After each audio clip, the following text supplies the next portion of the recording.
আলোচনার টেবিল থেকে রাজপথে গড়াচ্ছে সংস্কারের দাবি। জনতার কাছে রায় চায় ইসলামী দলগুলো, গণতান্ত্রিক সংস্কৃতি মেনে জবাব দেবে বিএনপি। জাতিসংঘ অধিবেশনের মূল বৈঠক শুরু হচ্ছে 23 সেপ্টেম্বর।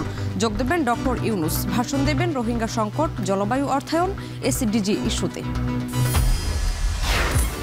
স্ক্যানার সংকটে চট্টগ্রাম বন্দর থেকে কন্টেইনার ডেলিভারিতে ভোগান্তি। অতিরিক্ত ভাড়ায় ক্ষতিগ্রস্ত আমদানিকারক, নতুন 4টি স্ক্যানার চালুর আশ্বাস।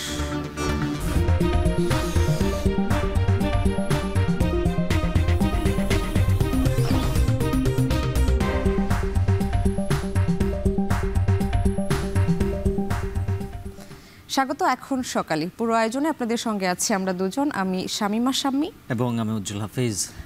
আলোচনার টেবিল থেকে রাজপথে গড়াচ্ছে সংস্কারের দাবি। এ নিয়ে এবার স্পষ্ট মেরুকরণ রাজনৈতিক পক্ষগুলোর মধ্যে।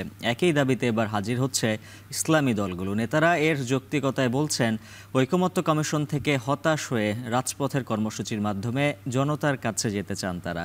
আর বিএনপি বলছে, এসব দাবির বিপরীতে দলীয় অবস্থান ও জবাব তারা গণতান্ত্রিক সংস্কৃতি মেনেই দেবেন। সংখ্যানুপাতিক নির্বাচন পদ্ধতির দাবিতে আন্দোলন কি বিকল্প কিছু অর্জনের চাপ, নাকি ভোট সামনে রেখে নির্বাচনী জোটের প্রস্তুতি? উত্তর খুঁজেছেন আজহার লিমন।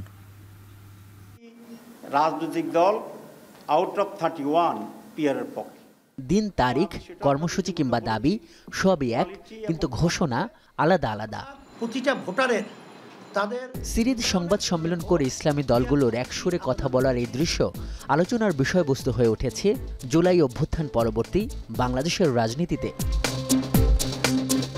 জুলাই সনদের বাস্তবায়ন, সংসদের উভয় কক্ষে পিয়ার পদ্ধতিতে নির্বাচন, গণহত্যার বিচার, নির্বাচনের সমতল মাঠ কিংবা জাতীয় পার্টি ও 14 দল নিষিদ্ধকরণ, ইসলামী দলগুলোর দাবি অভিন্ন হলেও ঘোষণা কেন আলাদা? আর জুলাই সনদের বাস্তবায়নের আলোচনা যখন ঐকমত্য কমিশনে চলমান, তখন রাজপথের এসব কর্মসূচির যৌক্তিকতাই বাকি। এটি কি পরবর্তী ভোটকে সামনে রেখে নির্বাচনী কোনো জোট?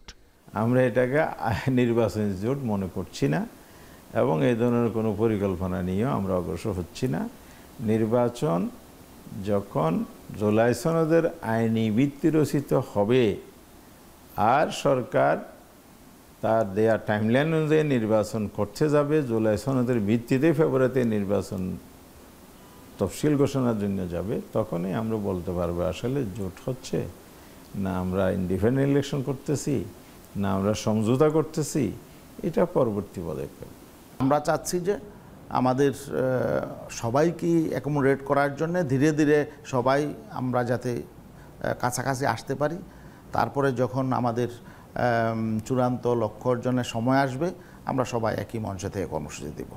সরকারকে বারবার বলেছি, আমাদেরকে আন্দোলনের দিকে ঠেলে দিবেন না, টেবিলেই সমাধান করেন। আমরা এটা আগেও বলেছি, এখনও বলে যাচ্ছি। ঐকমত্য কমিশন মেয়াদও বাড়িয়েছে, সুযোগ আছে। সরকার যদি সেটা টেবিলে সমাধান করে দেয়, তাহলে তার আন্দোলন লাগবে না, আমরা আন্দোলন থেকে ফিরে আসবো। আমি স্পষ্টভাবে বলতে চাই, বিএনপি সব জায়গায় বাধা হয়ে দাঁড়াচ্ছে। ফেসিবাদ উৎপাদনের যেই জায়গাগুলো আছে সবগুলো তারা রেখে দিতে চাচ্ছে। এখানে সংস্কার কমিশন থেকে, এখানে ঐকমত্য কমিশন থেকে একটা বিষয়ে জোর দেওয়া হয়েছিল যে সাংবিধানিক প্রতিষ্ঠানগুলো এবং সংবিধিবদ্ধ প্রতিষ্ঠানগুলোর নিয়োগ কমিটি হবে আলাদা, সেটা তারা রাজি না। নেতাদের কথা এবং রাজনৈতিক আচরণে এটা স্পষ্ট, নীতিগতভাবে দলগুলো বেশ কাছাকাছি অবস্থান করছেন। এবং এটাও ঠিক, ইসলামী দলগুলোর দাবির মধ্যে আলোচিত পিয়ার পদ্ধতিতে নির্বাচনের দাবির ব্যাপারেও তারা বেশ একাট্টা। এবং এটাও দেখা গেছে, ঐকমত্য কমিশনে সংখ্যানুপাতিক নির্বাচনের পক্ষে কথা বলেছে প্রায় 26টি রাজনৈতিক দল, যদিও রাজনীতির মাঠে তাদের গুরুত্ব বড় দল হিসেবে নয়। প্রশ্ন হলো, ঐকমত্য কমিশনের প্রস্তাবেও যেখানে নিম্নকক্ষে পিয়ার নেই এবং সংখ্যানুপাতিক সরকার অস্থিতিশীল হয়, এমন সমালোচনাও যখন আসছে, তখন তাদের এই অবস্থান কি শুধু একটি দাবি, নাকি ভিন্ন কোনো সমঝোতার চাপ? বাস্তবতা হলো, এসব কর্মসূচির ক্ষেত্রেও মিত্র হারাতে দেখা গেছে অঘোষিত এই জোটকে। যদি আপনি পিয়ার পদ্ধতি ছাড়া যান, তাহলে সরকার গঠন করবে কত পার্সেন্ট ভোট নিয়ে বলেন? 35%, 40%। আর পিয়ার হলে সেখানে পার্লামেন্টটা হবে শতভাগ ভোটারের ভোট নিয়ে পার্লামেন্ট হবে। তাহলে সত্যিকারের জনগণের ক্ষমতা তো পিয়ারে হবে। আমরা আপার হাউস পিয়ারের কথা বলেছি, কিন্তু হোল পার্লামেন্ট পিয়ার হলে এটা এই যে নেপালের মতো ঘন ঘন ইলেকশন হতে হবে, মানে সরকারগুলো আনস্টেবল হবে, ফলে রাষ্ট্রের পয়সা খরচ হবে, মানুষকে বারবার ভুগতে হবে। আমরা সেটা এই মুহূর্তে চাই না। আমরা মনে করি যে পিআরটা যেহেতু এক্সপেরিমেন্টাল, সেটা আরও সময় লাগবে, এটা হুট করে হয় না। কিন্তু আপার হাউস অবশ্যই পিআর হতে হবে। স্পষ্ট বক্তব্য, 51টি দেশে যে পিআর পদ্ধতি নির্বাচন হয় সেখানে কি সরকার অস্থিতিশীলতা আছে? সরকার পড়ে গেছে? নেপালের কথা বলা হয়, বোকাস কথা। নেপাল কোনো পিআরের কারণে পড়ে নাই। এটা তাদের জাতি গোষ্ঠীগত, তাদের কালচার, তাদের জাতিগত বিভিন্ন যে ক্ল্যাশগুলো আছে, যেটাতে এমপি দেখতে চান সেটা নেয়ালে একটু সুযোগ আছে। পদ্ধতির মধ্যে বিভিন্ন ক্রাইটেরিয়া আছে, শ্রেণীবিন্যাস আছে। আপনি যেটা বাংলাদেশের জন্য উপযুক্ত সেটা আগে নীতিগত একমাত্র। আনুষ্ঠানিক কোনো ঘোষণা নেই, তবে এটা স্পষ্ট আসন্ন নির্বাচনকে সামনে রেখে কোন একটা জোট কিংবা নির্বাচনী সমঝোতার দিকেই এগোচ্ছে ইসলামী দলগুলো। এবং এটিও দেখা যাচ্ছে রাজনৈতিক পক্ষগুলোর মধ্যকার এই নতুন মেরুকরণ নিয়ে প্রতিক্রিয়া দেখাচ্ছে বিএনপি। বিএনপির এই নেতা বলছেন, গণতান্ত্রিক সংস্কৃতি অনুসরণ করেই রাজপথে এর জবাব দেওয়া হবে। রাজনৈতিক বক্তব্য হিসেবে কোনো দল মাঠে যদি সেই দাবি উত্থাপন করে, আমরাও গণতান্ত্রিক প্রক্রিয়ায় তার বিপক্ষে আমাদের যা বক্তব্য আছে সেটা আমরা রাজনৈতিক মাঠে ময়দানে দেব। ইতিমধ্যে আমরা দিয়েছি যে বাংলাদেশে নিম্নকক্ষে এবং উচ্চকক্ষে কোথাও পিআর পদ্ধতি আমরা চাই না। কেন চাই না তার পক্ষে আমরা আমাদের যুক্তি দিয়েছি। যেমন বাংলাদেশের রাজনৈতিক কালচার এবং নির্বাচনের ইতিহাস কোনোটার সাথেই সামঞ্জস্যপূর্ণ নয় এই পিআর পদ্ধতি। একদিকে আলোচনার টেবিলে অনৈক্য, অন্যদিকে একই দাবি আদায়ে রাজপথের কর্মসূচি। এমন অবস্থায় জুলাই পরবর্তী রাজনীতি এবং রাজপথ উত্তাপ ছড়াবে নাকি নির্বাচনের পরিবেশ তৈরি করবে, সেটি দলগুলোর পাশাপাশি যে অন্তর্বর্তী সরকারের ভূমিকার উপরও নির্ভর করছে, সেদিকেও মত দিচ্ছেন বিশ্লেষকরা। আজহার লিমন, এখন, ঢাকা।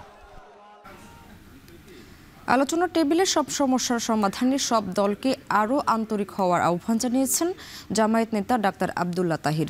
ইউরোপিয়ান পার্লামেন্টের উচ্চ পর্যায়ের প্রতিনিধি দলের সাথে বৈঠক শেষে তিনি দাবি করেন, পিআর পদ্ধতিকে ইতিবাচকভাবে দেখছে ইইউ প্রতিনিধিরা। আরও বলেন, বৈঠকে সবাইকে ঐক্যবদ্ধ থাকার আহ্বান জানিয়েছেন ঢাকা সফররত ইইউ প্রতিনিধি দল। বিস্তারিত জানাচ্ছেন সিফাত শাহরিয়ার।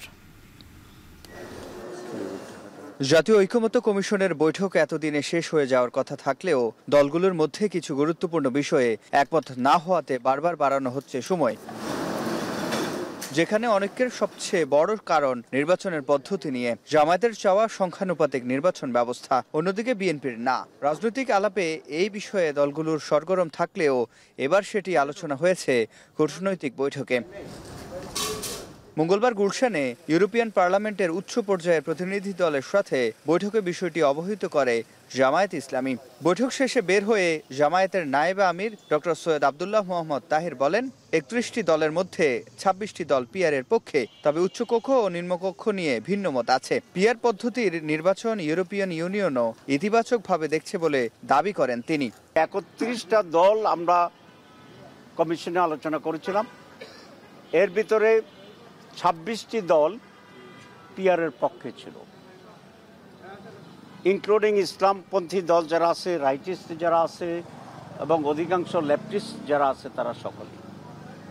কিন্তু সেখানে একটু পার্থক্য ছিল এই যে কোনো দল আপার হাউজে পিআর চাইছে, আর কিছু দল আপার হাউস এবং লোয়ার হাউস দুইটাতেই পিআর চাচ্ছে। এর ভিতরে জামাত ইসলামী আমরা উভয় কক্ষেই পিআর সিস্টেম আমরা চাচ্ছি। এ সময় ঐকমত্য কমিশনের মেয়াদ বাড়লেই যে ঐকমত্য হবে সেটি মনে করেন না বলেও জানান জামায়াতের নায়েবে আমির। মেয়াদ বাড়ানোর মাধ্যমে ঐক্যমত্যে পৌঁছানো যাবে এটা আমি মনে করি না, কারণ যে মেয়াদে আমরা আলোচনা করেছি এগুলো ঐক্যমত্যে পৌঁছানোর জন্য 1 ঘন্টাই যথেষ্ট। আলোচনার টেবিলে এটা সম্ভব আপনারা মনে করছেন, আমরা আলোচনার টেবিলে যাওয়ার পক্ষে, আলোচনা হওয়ার পক্ষে। তবে এর জন্য উদার মানসিকতা এবং নিরপেক্ষ মানসিকতার প্রয়োজন। তিনি আরো বলেন, ইউরোপিয়ান ইউনিয়নের প্রতিনিধি দল সবাইকে ঐক্যবদ্ধ থাকার আহ্বান জানিয়েছেন। বৈঠকে উপস্থিত ছিলেন জামায়াতের আমির ও সেক্রেটারি জেনারেল সহ 5 সদস্যের প্রতিনিধি দল। সিফাত শাহরিয়ার, এখন, ঢাকা। বিশ্ব রাজনীতির গুরুত্বপূর্ণ সমাবেশ জাতিসংঘ ৮০তম সাধারণ অধিবেশনের মূল উচ্চ পর্যায়ের বৈঠক হতে শুরু হতে যাচ্ছে। জলবায়ু পরিবর্তন থেকে শুরু করে যুদ্ধ বিভ্রান্ত বিশ্বে শান্তির আহ্বান নিয়ে এবারের অধিবেশনে বিশ্ব নেতারা মিলিত হবেন। এতে অংশ নেবেন বাংলাদেশের সরকার প্রধান ডক্টর মোহাম্মদ ইউনূস। বিস্তারিত প্রতিবেদনে। নিউ ইয়র্কের জাতিসংঘ সদর দপ্তরে শুরু হচ্ছে ৮০তম সাধারণ অধিবেশন, বিশ্ব রাজনীতির সর্বোচ্চ প্ল্যাটফর্ম, যেখানে একসাথে জড়ো হবেন ১৯৩ দেশের নেতারা। রাষ্ট্রপ্রধানদের বিতর্ক অধিবেশন আগামী ২৩ সেপ্টেম্বর শুরু হয়ে চলবে ২৯ সেপ্টেম্বর পর্যন্ত। বাংলাদেশের অন্তর্বর্তী সরকারের প্রধান প্রফেসর ডক্টর মোহাম্মদ ইউনূস এবারের সাধারণ বিতর্কে অংশ নেবেন। তার ভাষণে উঠে আসতে পারে রোহিঙ্গা সংকট, জলবায়ু, অর্থায়ন এবং টেকসই উন্নয়ন লক্ষ্যমাত্রা অর্জনে দক্ষিণ এশিয়ার ভূমিকা সহ বিভিন্ন বিষয়। স্বৈরাচার হাসিনা পরবর্তী বাংলাদেশের এগিয়ে চলাও উঠে আসতে পারে তার বক্তব্যে। এছাড়া ৩০ সেপ্টেম্বর অনুষ্ঠিত হবে রোহিঙ্গা সংকট নিয়ে একটি গুরুত্বপূর্ণ সম্মেলন।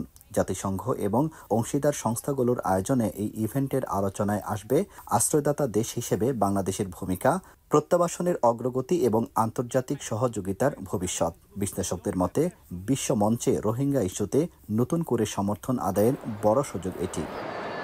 জাতিসংঘ সাধারণ অধিবেশন বিশ্ব শান্তি আর উন্নয়নের এক গুরুত্বপূর্ণ মঞ্চ। সংকট মোকাবেলায় ঐক্যবদ্ধ হচ্ছে দেশগুলো। বাংলাদেশ তার উন্নয়নের অগ্রগতি তুলে ধরার পাশাপাশি রোহিঙ্গা সংকট সমাধানে আন্তর্জাতিক সম্প্রদায়ের সহায়তার আহ্বান জানাবে। আব্দুল আহাদ, এখন যুক্তরাষ্ট্র। অন্তর্বর্তী সরকারের প্রধান উপদেষ্টা হিসেবে দায়িত্ব নেয়ার পর বাংলাদেশের অর্থনীতির উন্নয়নের জন্য ডক্টর মোহাম্মদ ইউনূসের নেতৃত্বের প্রশংসা করেছেন আন্তর্জাতিক মুদ্রা তহবিল IMF-এর ব্যবস্থাপনা পরিচালক ক্রিস্টালিনা জর্জিয়েভা। মঙ্গলবার সন্ধ্যায় ওয়াশিংটন ডিসি থেকে ডক্টর ইউনূসের সঙ্গে ফোনে কথা বলেন জর্জিয়েভা। প্রধান উপদেষ্টার প্রেস উইং জানায়, আলাপকালে তারা বাংলাদেশের চলমান অর্থনৈতিক সংস্কার, আঞ্চলিক প্রেক্ষাপট এবং ফেব্রুয়ারিতে অনুষ্ঠেয় সাধারণ নির্বাচনের আগে দেশের মূল চ্যালেঞ্জগুলো নিয়ে আলোচনা করেন। জর্জিয়েভা বাজার ভিত্তিক বিনিময় হার প্রবর্তনে সরকারের সাহসী সিদ্ধান্তের পর বৈদেশিক মুদ্রার বাজারের স্থিতিশীলতা এবং বৈদেশিক রিজার্ভ পুনরুদ্ধারের প্রশংসা করেন। বাংলাদেশের ইতিহাসের অন্যতম সংকটময় সময়ে অবিচল সহায়তার জন্য IMF-এর ব্যবস্থাপনা পরিচালককে ধন্যবাদ জানান ডক্টর ইউনূস। তিনি আরও জানান, ফেব্রুয়ারিতে রমজান মাসের আগে জাতীয় নির্বাচন অনুষ্ঠিত হবে। নির্বাচনের পরে তার আগের কাজে ফিরে যাবেন বলেও তাকে জানান প্রধান উপদেষ্টা। স্ক্যানার সংকটে চট্টগ্রাম বন্দর থেকে কন্টেইনার ডেলিভারি নিতে ভোগান্তিতে সেবা গ্রহীতারা। সচল 6টি স্ক্যানারের মধ্যে চালু আছে বর্তমানে 2টি। এতে পণ্য পেতে বিলম্ব হওয়ায় ক্ষতিগ্রস্ত হচ্ছেন আমদানিকারক, গুনতে হচ্ছে অতিরিক্ত স্টোর রেন্ট। আইসিডিগুলোর অভিযোগ, প্রায় সময় স্ক্যানার বিকল থাকায় বন্দর থেকে চাহিদা অনুযায়ী আমদানি পণ্য ডিপোতে নেওয়া যাচ্ছে না। যদিও NBR-এর কেনা নতুন 4টি স্ক্যানার চালু হলে সংকট থাকবে না বলে প্রত্যাশা চট্টগ্রাম কাস্টম হাউসের। বিস্তারিত জানাচ্ছেন হাজেরা শিউলি। চোরাচালান, নিরাপত্তা ঝুঁকি ও মিথ্যা ঘোষণায় পণ্য আমদানি রফতানি রোধে চট্টগ্রাম বন্দরের বিভিন্ন ফটকে কন্টেইনার স্ক্যানার বসানো হয় 2009 সালে। বর্তমানে বন্দরের 12টি গেটের মধ্যে স্ক্যানার আছে মাত্র 6টিতে। এর মধ্যে GCB-র 1 নম্বর গেটের গুরুত্বপূর্ণ স্ক্যানারটি বেশ কিছুদিন ধরেই বিকল। আর CPR গেটে গেল বছর রফতানি কন্টেইনার পরীক্ষার জন্য স্থাপিত স্ক্যানারটিও চালুর কিছুদিন পর নানা সমস্যায় বন্ধ রাখা হয়। এই অবস্থায় মাত্র 4টি স্ক্যানার সচল থাকায় আমদানি কন্টেইনার ডেলিভারি ব্যাহত হচ্ছে। এতে গুনতে হচ্ছে অতিরিক্ত গুদাম ভাড়া। বিশেষ করে অফডকগামী সব কন্টেইনার স্ক্যানিং হওয়ার কারণে বিপাকে আছে বেসরকারি 21টি কন্টেইনার ডিপো। আগে 38টি পণ্য অফডক থেকে ডেলিভারি দেওয়া হলেও বর্তমানে পাঠানো হচ্ছে 65 ধরনের পণ্য, যদিও বাড়েনি স্ক্যানারের সংখ্যা। এতে কন্টেইনার ডিপোগুলোর আমদানি পণ্য ডেলিভারিতে উৎপাদনশীলতা কমেছে বলে অভিযোগ তাদের। স্ক্যানিং করতে গিয়ে আমাদের একটা কন্টেনারের পেছনে 3 ঘন্টা, 4 ঘন্টা, 2.5 ঘন্টা সময় লাগে। এই স্ক্যানিং আমরা চাই যে যেহেতু চট্টগ্রাম বন্দর থেকে যেসব আমদানি পণ্য ডিপোতে আসছে, ডিপোতে এই আমদানি পণ্যগুলো কিন্তু কাস্টম কর্মকর্তার কায়িক পরীক্ষার মাধ্যমে ডেলিভারি দেওয়া হচ্ছে। আমরা চাই যদি স্ক্যানিংটা ডিপোগুলোতে ডিপোগামী কন্টেনারকে না করা হয় তাহলে উৎপাদনশীলতা আরও বৃদ্ধি পাবে। বন্দরে যেখানে আগে অফডকে আমরা 38টি পণ্য ডেলিভারি নিতাম বা তারও কম পণ্য ডেলিভারি নিতাম, সেই সময় যে স্ক্যানিং মেশিন ছিল, বর্তমানে 65 ধরনের পণ্য আমরা ডেলিভারি নিতে গিয়ে সেম আমাদের স্ক্যানিং মেশিন বর্তমানে বন্দরে বিদ্যমান। স্ক্যানিংয়ের সমস্যার কারণে আমরা আমাদের পণ্য যত সময়ে আমরা বন্দর থেকে অফডকে নিতে পারি না। সিএনএফ এজেন্টদের অভিযোগ শুধু স্ক্যানার সংকট নয়, রিপোর্টের ত্রুটি ও রিপোর্ট পেতে দেরির কারণেও ভোগান্তি পোহাতে হচ্ছে। এতে বন্দরের গেটগুলোতে যানজট তৈরি হওয়ায় অপারেশনাল কাজও ব্যাহত হচ্ছে। সংকট নিরসনে স্ক্যানিং শাখায় প্রশিক্ষিত জনবল নিয়োগের দাবি তাদের। যেটা আমরা মনে করি সব সময় যে একটা গাড়ি স্ক্যানিং হয়ে গেল, এটার রিপোর্টটা সাথে সাথে গেটে পাঠিয়ে দিবে, এটা তো অনলাইন যায়, এটাতে আর কাউকে নিয়ে যেতে হচ্ছে না। কিন্তু দেখা যায় যে ওই স্ক্যানারের অপারেটররা বলে একটা কনসাইনমেন্টে সবগুলি কন্টেনার স্ক্যানিং না হওয়া পর্যন্ত আমি দিব না। এইটাতে কি হয়, গাড়িটা গিয়ে গেটে দাঁড়িয়ে থাকতে হয় গেটের কাছে, এটা বন্দরের ভিতরে একটা যানজট সৃষ্টি করে। রাজস্ব বোর্ডের কেনা 5টি স্ক্যানার 2023 সালের সেপ্টেম্বরে বন্দরে আসলেও 2 বছরে চালু হয়েছে মাত্র একটি। পুরানো ও বিকল স্ক্যানার প্রতিস্থাপনের কাজ চলছে জানিয়ে কাস্টমস কর্মকর্তারা বলছেন আরও একটি স্ক্যানার চালু হবে শিগগিরই। ডিসেম্বরের মধ্যে বাকি 3টি স্ক্যানার বসলে আর সংকট থাকবে না। 4টি স্ক্যানার আমাদের বর্তমানে সচল রয়েছে। আসলে স্ক্যানারের সংখ্যা আরও বাড়ানো দরকার। ইতিমধ্যে আমরা এনবিআর থেকে 5টি স্ক্যানার পেয়েছি, তার মধ্যে 2টি স্ক্যানার ইনস্টলেশন সম্পন্ন হয়ে একটি তার কার্যক্রম শুরু করেছে এবং আরেকটিও গত কয়েকদিন আগে আমরা অ্যাকসেপ্টেন্স টেস্ট শেষ করলাম, অর্থাৎ শেষ ধাপটি শেষ হয়ে গেল। এখন এটা যে কোনো সময় আমরা সচল করতে পারবো বলে আশা করছি। বাই ডিসেম্বর আমরা সবগুলি কন্টেনার স্ক্যানার ইনস্টলেশন করতে সক্ষম হব এবং এইটা করতে পারলে আমাদের যে কন্টেইনার জট স্ক্যানারের কারণে হচ্ছে সেটি আর থাকবে না। মূলত সব ইপিজেড, আইসিডি ও অনচেসিস কন্টেনার ডেলিভারির সময় গেটে স্ক্যানিং করা হয়। প্রতিদিন গড়ে 1,500 কন্টেনার স্ক্যানিং করা হয়। হাজিরা শিউলি, এখন চট্টগ্রাম।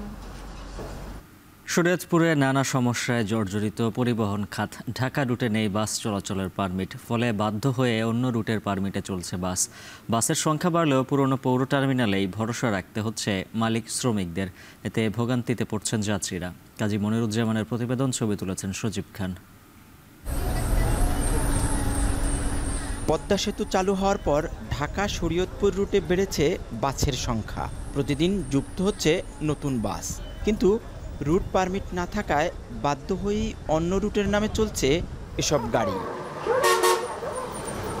এতে রুট পারমিটের বাড়তি ফি গুনতে হচ্ছে মালিকদের। আবার অবৈধ চলাচলের অভিযোগে প্রায় হয়রানির শিকার হতে হচ্ছে চালক শ্রমিকদের। ফলে ক্ষতিগ্রস্ত হচ্ছেন যাত্রী ও মালিকরা। এমন পরিস্থিতিতে দ্রুত সমস্যার সমাধানের দাবি বাস মালিকদের। আমরা ক্ষতিগ্রস্ত হইতেছি, গাড়ির বডি নষ্ট হয়, তখন আমরা ওই গাড়ি ধরতেও পারি না। এমন কোনো সপ্তাহ নাই যে আমাদের 2-10টা গাড়ি ডাম্পিং এনে হয়রানি করে, মামলা করে রোড পারমিটের গাড়ি। আমরা বিভিন্ন জেলা ঘুরিয়ে যে রোড পারমিটটা, এতে আমাদের খরচ বেশি বহন করতে হইতেছে। শরীয়তপুরের মতো ডিস্ট্রিক্টে কেন রোড পারমিট থাকবে না? আমার প্রশ্ন সরকারের কাছে এইটা, যে আমরা কি এই দেশের বাইরের জনগণ? অন্যদিকে বাসের সংখ্যা বাড়লেও নেই নিরাপদ টার্মিনাল। শহরের পুরনো ও জরাজীর্ণ পৌর টার্মিনালই একমাত্র ভরসা।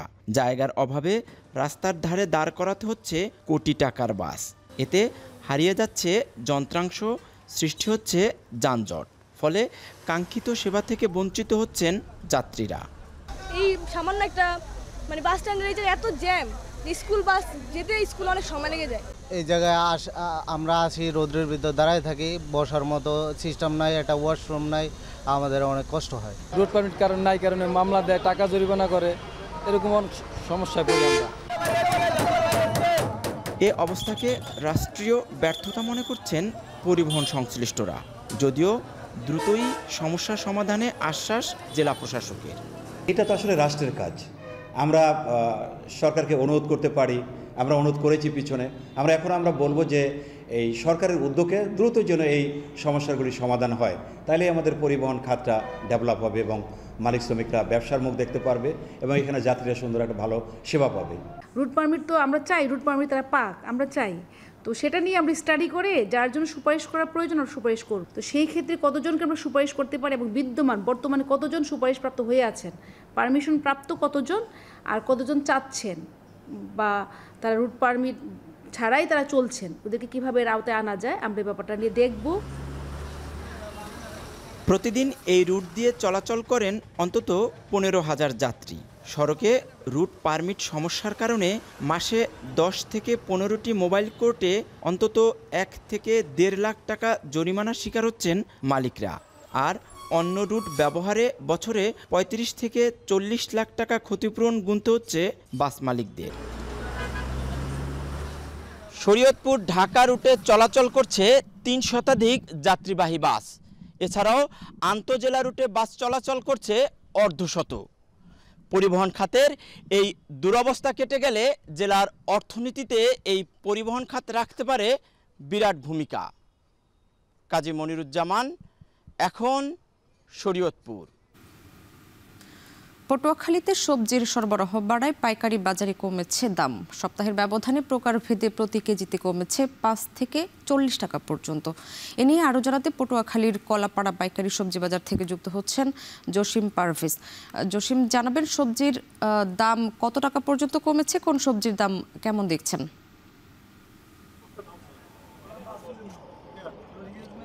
স্বামী, এখন কিন্তু বর্ষা শেষ মৌসুম এবং শীতের সবজি উৎপাদন শুরু হয়েছে এবং সেগুলো বাজারজাত করার প্রক্রিয়াধীন রয়েছে, এমনটি জানিয়েছে চাষি পর্যায়ের যে সকল চাষি রয়েছেন তারা। তবে এখন যে পটুয়াখালী জেলার বিভিন্ন হাট বাজারে যে সকল সবজি বেচা বিক্রি হচ্ছে সেগুলোর দাম অনেকটাই কমেছে। এই দাম কমার পিছনে এখানকার ব্যবসায়ীদের সঙ্গে আমরা কথা বলেছি, তারা বলেছে যে সরবরাহ এবং সবজির যে পরিবহন খরচ সেটি কম থাকায় কিন্তু এক সপ্তাহের ব্যবধানে দামটা অনেকটাই কমেছে। তো আজ এই পটুয়াখালীর কলাপাড়ার নাচনাপাড়া পাইকারি সবজি বাজারে এখানে চিচিঙ্গা বিক্রি হচ্ছে 35 টাকা প্রতি কেজি। এখানে এক সপ্তাহের ব্যবধানে প্রতি কেজিতে দাম কমেছে 10 থেকে 15 টাকা।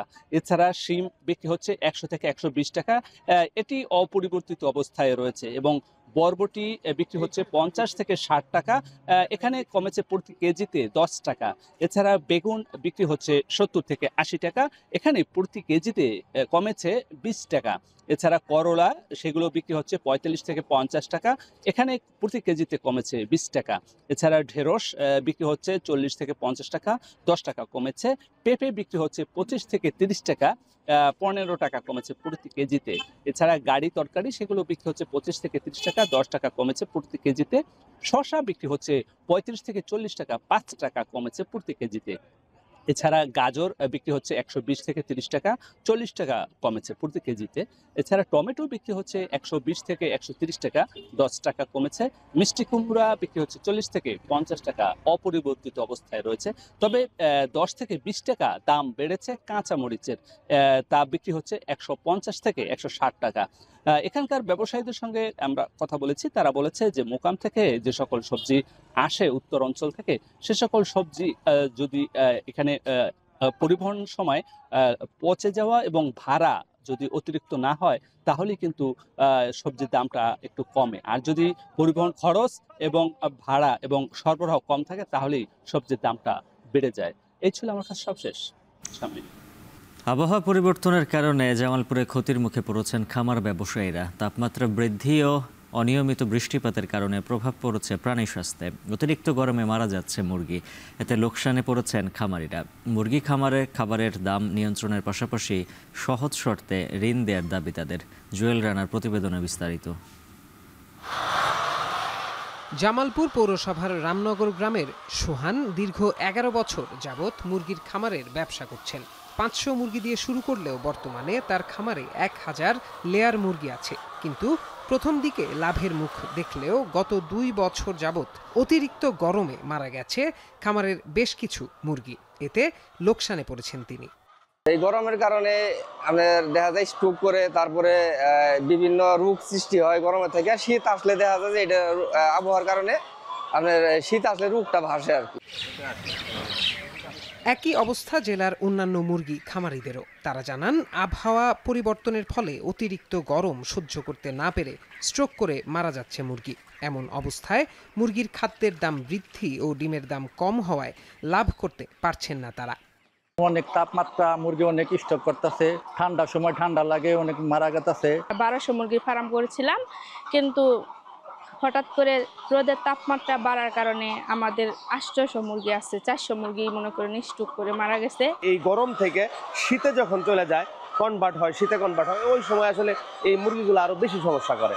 ধরেন বিভিন্ন ধরনের বার্ড ফ্লু, সোয়ান ফ্লু, বিভিন্ন ধরনের রোগ ছড়ায় বেড়ায়। খাদ্যের দাম বেশি, তার জন্য আর কি ডিমের বাজার কম, এতে আমার হয় না, পোষে না।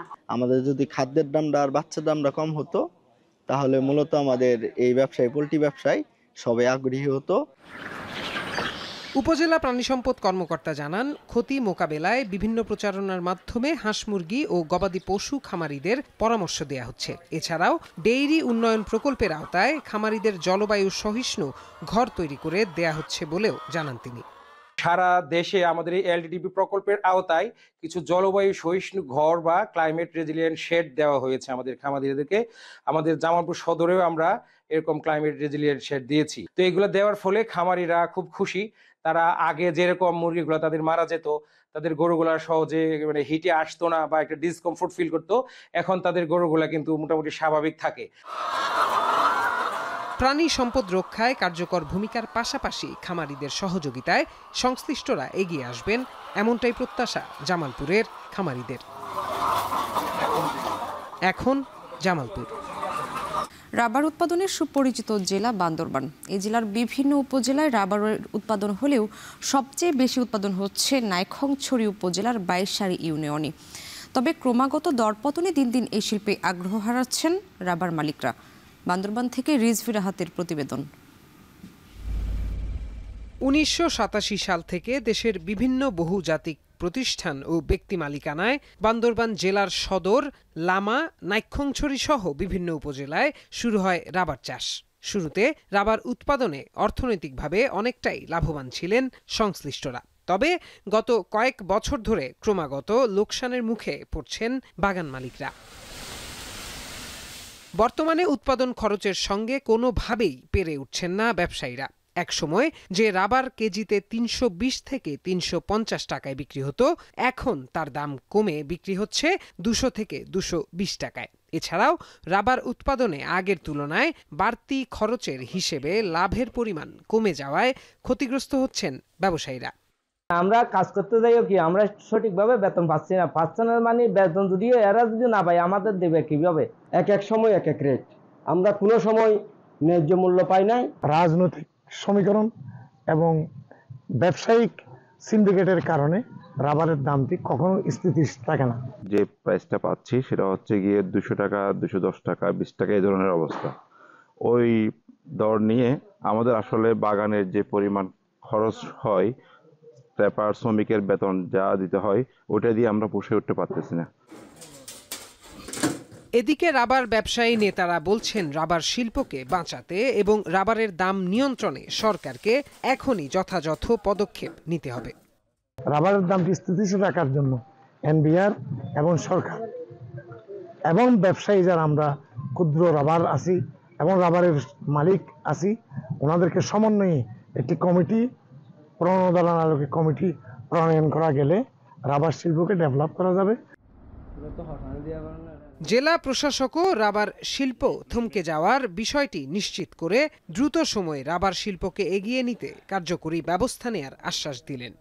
রাবার বাগানের যে নবায়ন, তাদের লাইসেন্সের নবায়নটা সেটা আমরা করতে পারছি না। এটা কিছু মন্ত্রণালয়ের নির্দেশনা আসার অপেক্ষায় আমরা আছি। এই নির্দেশনাগুলো প্রপারলি আসলে আমরা, আমার মনে হয় এই তাদের যে সমস্যাগুলো হচ্ছে এটা আমরা মিটিগেট করতে পারবো।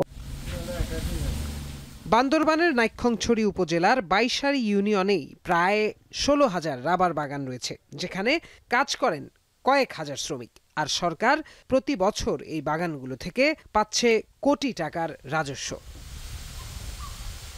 এখন বান্দরবান।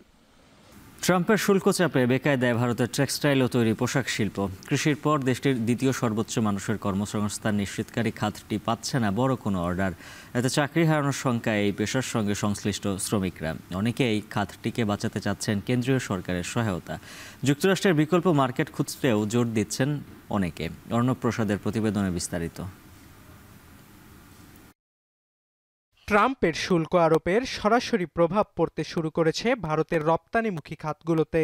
দেশটির বৈদেশিক মুদ্রা অর্জনকারী একটি উল্লেখযোগ্য শিল্প হল টেক্সটাইল ও তৈরি পোশাক। তবে গেল আগস্টে যুক্তরাষ্ট্রের 50% শুল্ক আরোপের জেরে বেকায়দায় পড়েছে দেশটির বিপুল সংখ্যক মানুষের কর্মসংস্থান নিশ্চিতকারী খাতটি।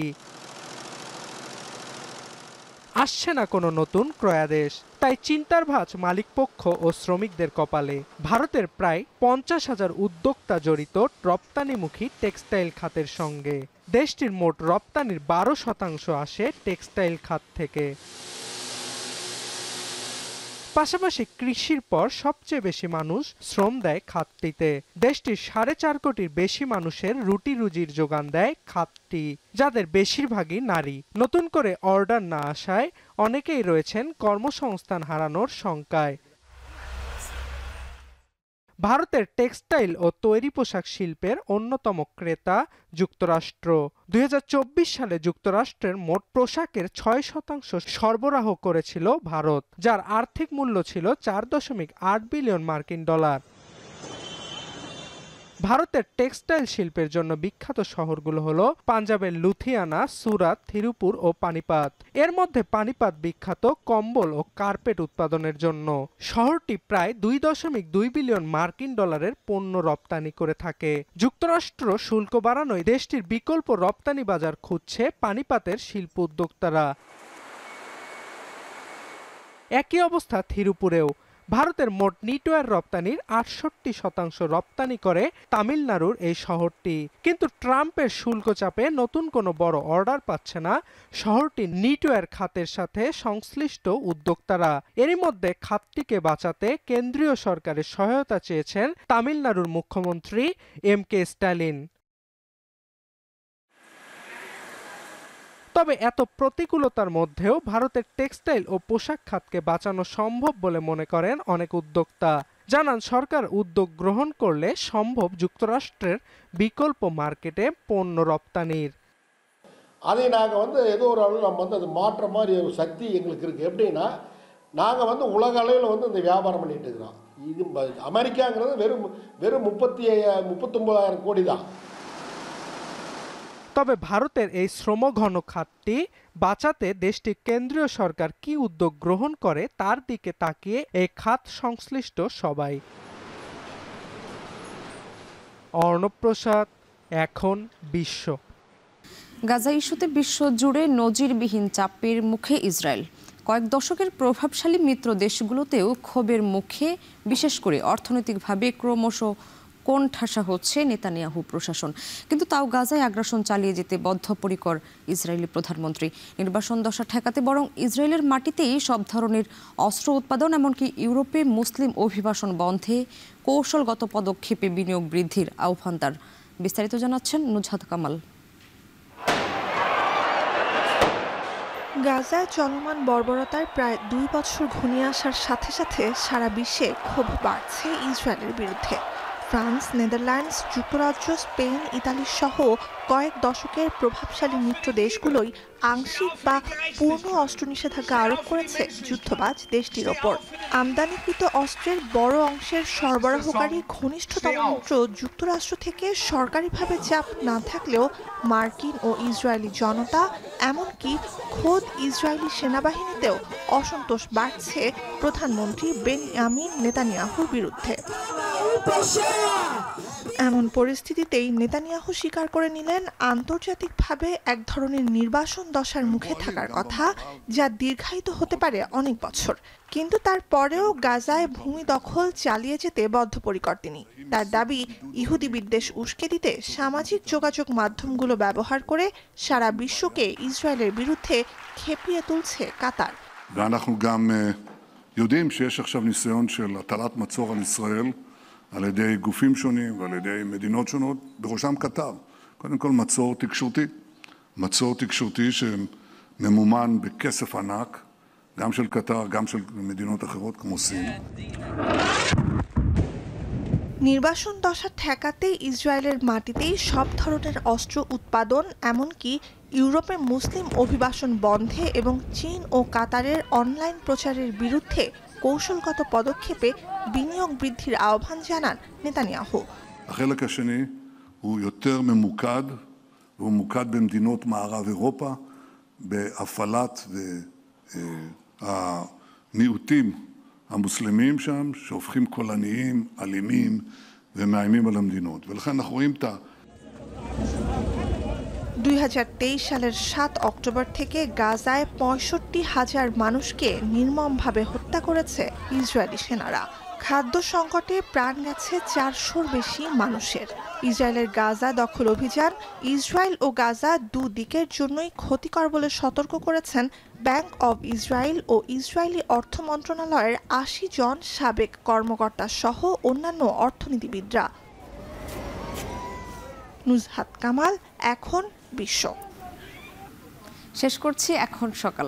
তার আগে শিরোনামগুলো জানিয়ে দিচ্ছে আরো একবার।